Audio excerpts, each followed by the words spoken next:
یہ تو ظرف ظرف کی بات ہے، کوئی کہہ گیا کوئی سہ گیا۔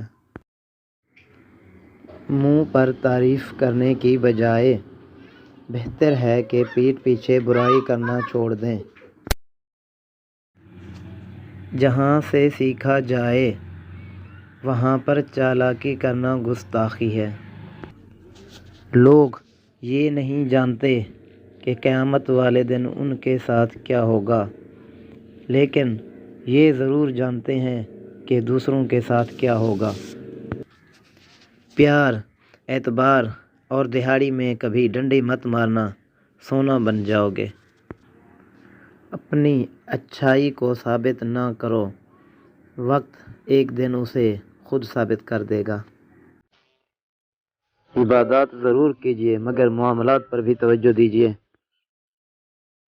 کیونکہ کعبے کے چکر لگانے سے لوگوں کو دیے ہوئے چکر معاف نہیں ہوتے۔ محبوب کو دیکھنا محبت کی شرط نہیں ہوتی، کیونکہ کوئی بنا دیکھے اویس کرنی بن جاتا ہے تو کوئی پاس رہ کر بھی ابو جہل ہی رہتا ہے۔